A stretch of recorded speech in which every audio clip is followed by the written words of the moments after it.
Alrighty then.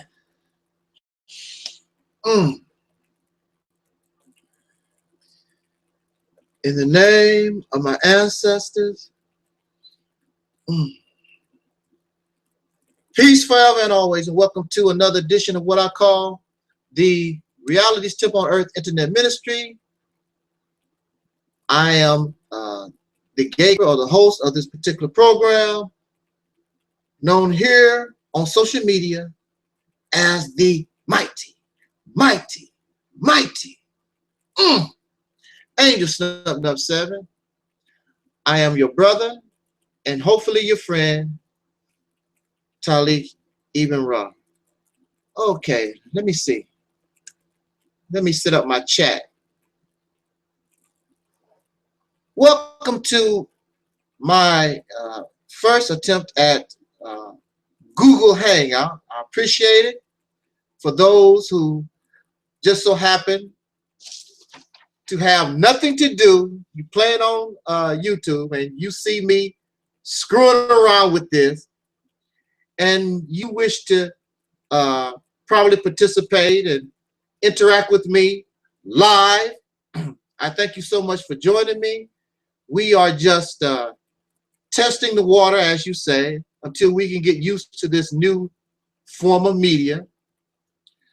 Let me go into the chat room and greet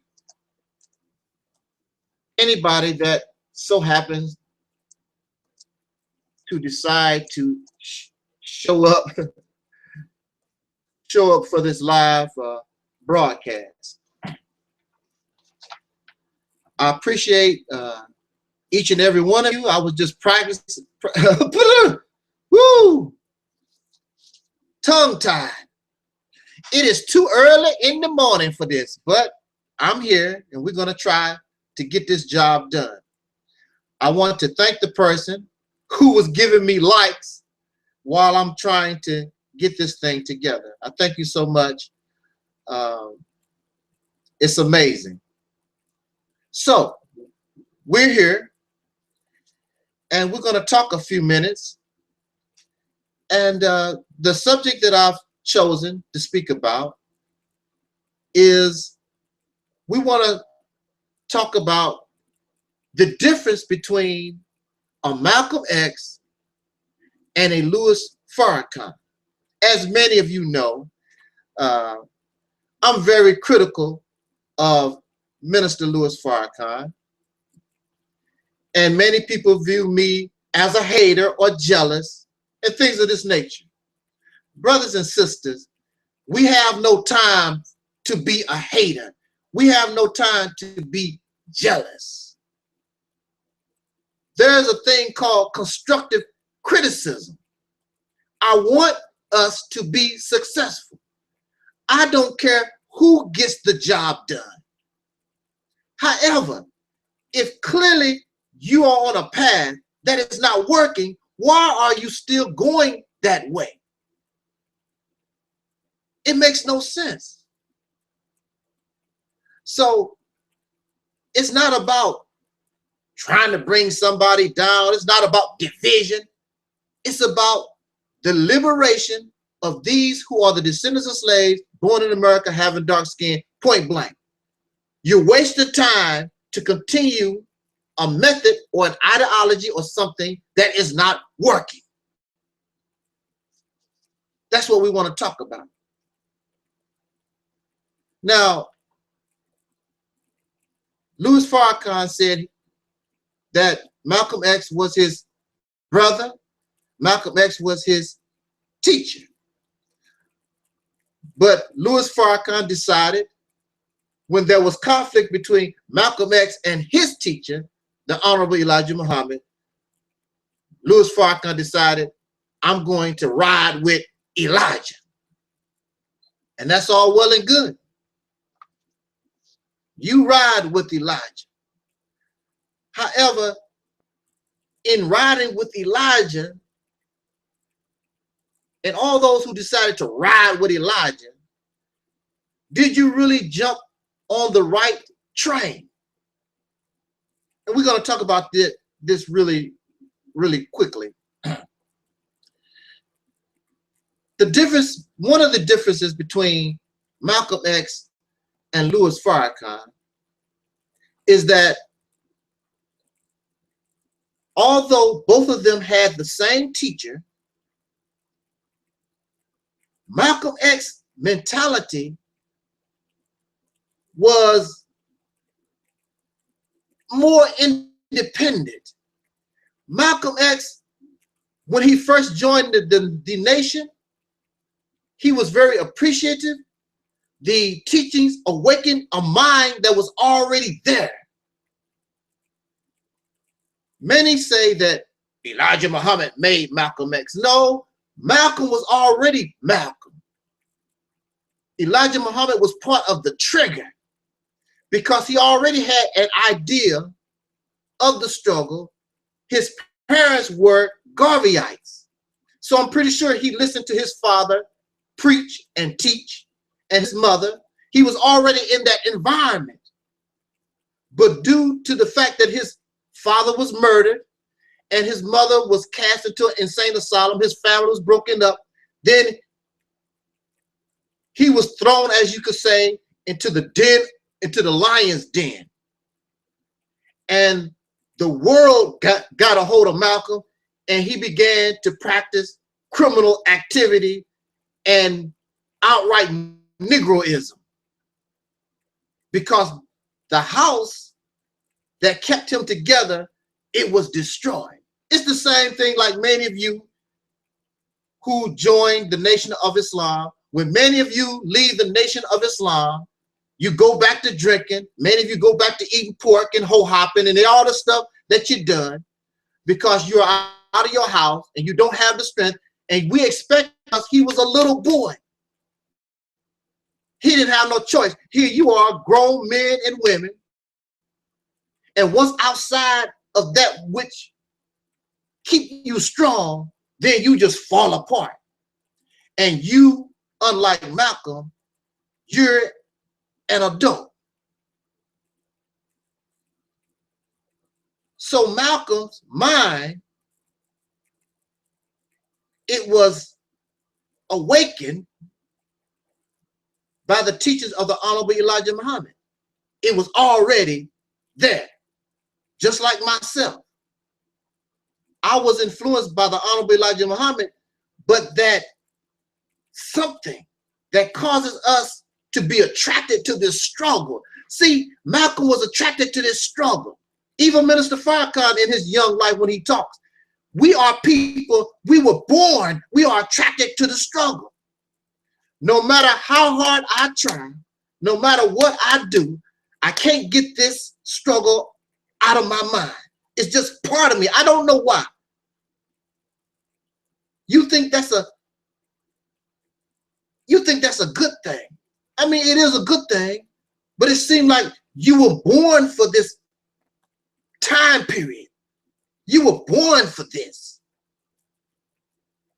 Because it's not a struggle, it's a joy. It was a joy for Malcolm once his mind was awakened. That's why he spent the first over 10 years in the nation. He did not care about sleep. I heard Malcolm was celibate for over 10 years before his marriage to Sister Betty. The only thing on his mind was the struggle, the struggle, the struggle.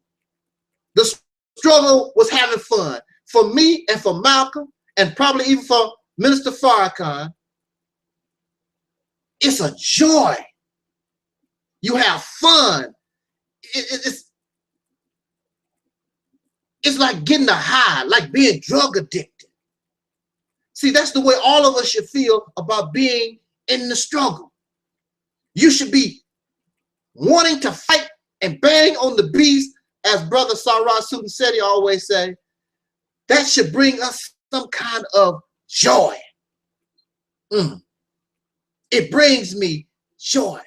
It brings me happiness. I don't need liquor to get drunk. I don't need no crack to get high. Fighting against a bully, fighting against oppression, fighting against this liar, this murderer. That gives me joy. That gave Malcolm joy. But again, Malcolm and Louis Farrakhan had the same teacher. But after a certain period of time, because Malcolm was studying things outside of the teaching, many of you get caught up in the teaching. And when you get caught up in the teaching, you put yourself in a box. And whatever is placed in a box is limited in movement to the confines of that box. Malcolm was beyond any box. When you're new, that's different. When I'm new, that's different. When you're a baby, that's different. But as you grow and you mature, see, that's the key. You don't expect people to change. You don't expect people to grow. I cannot stay an infant forever. I'm a baby for a certain period of time. Physically, you lay on your back and somebody needs to feed you and change your diapers. And then you learn how to get up on your own and you crawl, and pretty soon you stand and you walk. That's the natural evolution, the maturity that we all go through. Next thing you know, we standing, we walking, then we running. This is the same thing that is also happening with your mind. However, when you get caught up in the teaching, then you keep your mind in the confines of a baby diaper. And baby diapers need to be changed. And that's why a lot of you said, when some people talk, man, you full of shit, you know, because you're laying inside of something that, and you can't get out. You're limited in whatever is in the box. And this is not a good thing, because nature itself, life would not be as it is if it was trapped in a box. That's why you see many different kinds of birds, not just one bird, all different kinds of endless variety of birds and all types of reptiles and fish. And this is life. Life is a variety. You cannot hem life in a box. However, this happens when life becomes enslaved, when life becomes trapped. Then you get a different result. Then you notice everything stays the same because it's trapped. It becomes domesticated.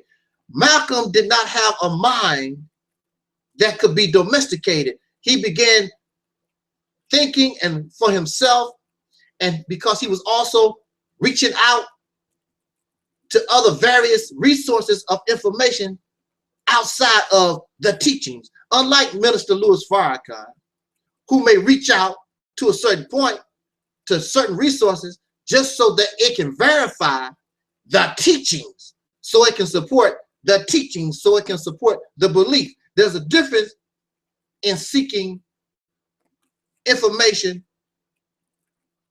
that evolves the mind and that which only supports a teaching which you have forced your mind to become incarcerated within.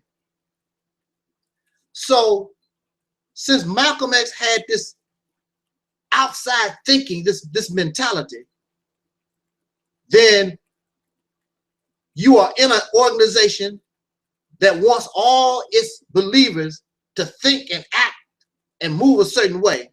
Eventually, it was a matter of time, there was going to be a conflict. And what would make it even worse is when your leader, of whom painted himself as this highly moral, type person, one wife type of thing, monogamous, what you consider an excellent example of a human being, and you find out that your teacher, this man of whom you were willing to die for, you find out that he was basically no better than Reverend Mudflap, Reverend Chicken Wing on the corner. The usual, the normal exploitation of women that we find that many preachers and pastors and ministers and whoever that they do. I'm very sure this was a hurtful thing for Malcolm, because when I find out, or when I found out, it was a hurtful thing for me. And I still love the Honorable Elijah Muhammad, but now all these different things make you look at somebody differently. My love for you don't change. But what you have done, what you're doing, I cannot support that. I cannot stand with you when you're doing wrong. Because you have become a deceiver. You have deceived the people. You are saying one thing and doing something else. Then you are punishing people like these women that the Honorable Elijah Muhammad, which he should not be honorable any longer, because this was a dishonorable action. You are deceiving the people. You're keeping your affair with these women in private. So you're a deceiver, because you're painting yourself like you're just dealing with this one wife that you have been married to for years and years and years, and you're an older man, and you're messing with these younger children to you. These children young enough to be your grandchildren and great-grandchildren and stuff like that. Oh, come on now. But of course, the believer like Louis Farrakhan, he's going to find every way that you can in order to justify that type of behavior. And that's what he does to this day. The difference between Malcolm X and Louis Farrakhan simply is Malcolm stood with what was right. Malcolm was a thinker for himself.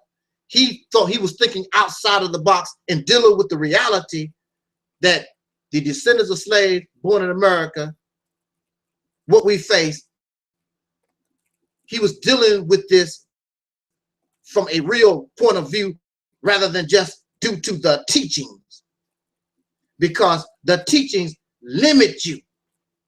The teachings limit your vision. And if your vision is limited, just like having no vision at all, that vision, where there is no vision, the people perish. And since the time of Malcolm, have the people progressed? Since the time that many of you were happy that this man was murdered, what has happened to the people? What kind of vision was left? Clearly, the vision that was left did nothing for us. Malcolm X was the thinker. Malcolm thought outside of the box. In fact, I can tell you, if Malcolm was not assassinated, it's a big chance that Malcolm would be just like me. You said, what? Malcolm would eventually, I believe, Malcolm would eventually found that religious teachings was flawed error.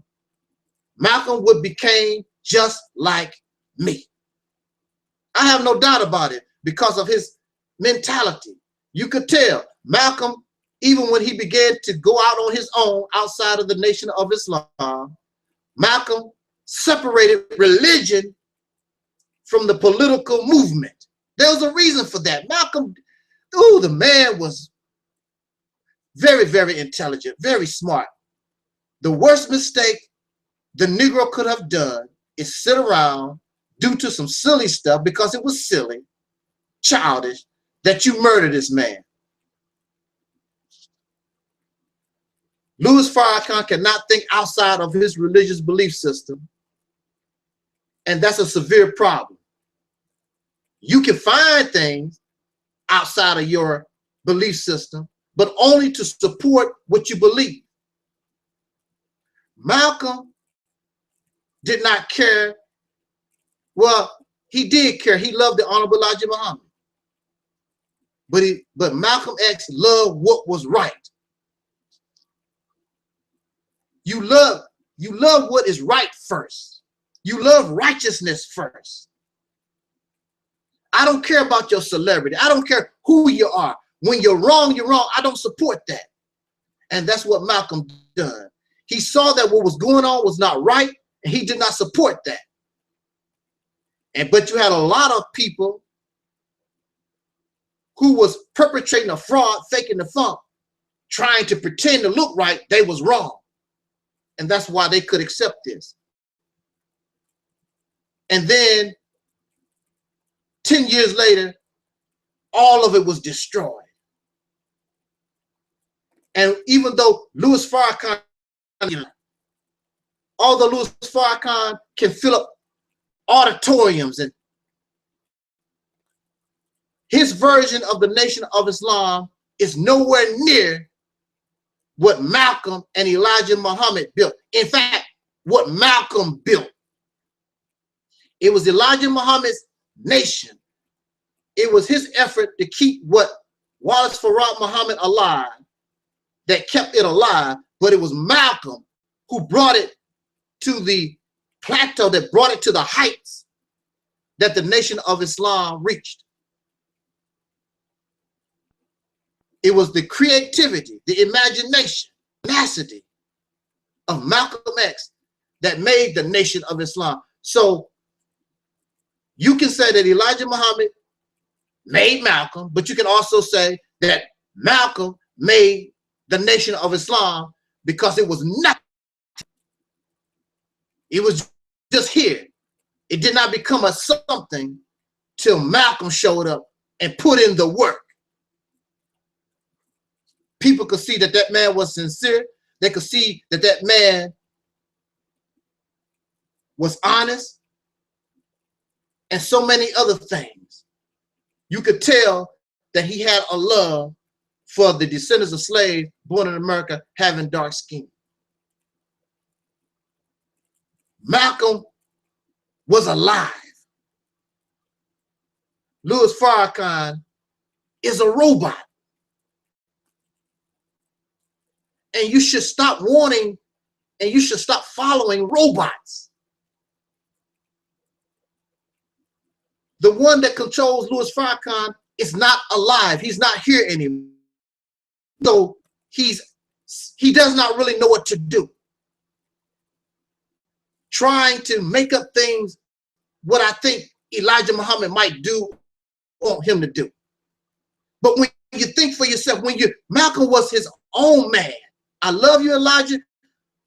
Thank you for what you've done for me, but I'm my own person. We still have a slave mentality. Some of us want to be a slave master.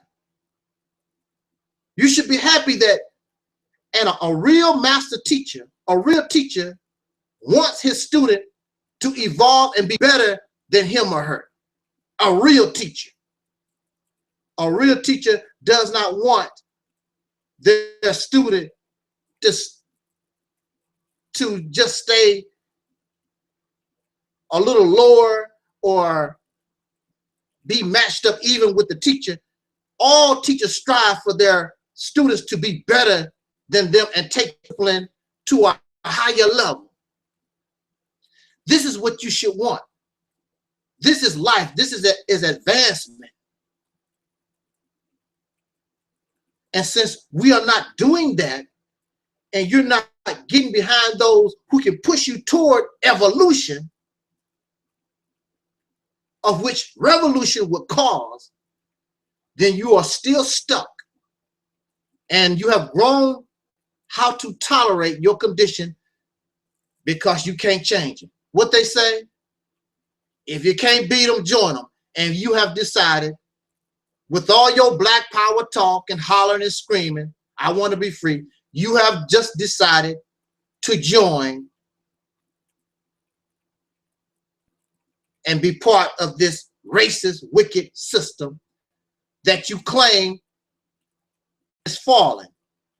And if you are on the same boat and the ship begins to sink, where you think you gonna go?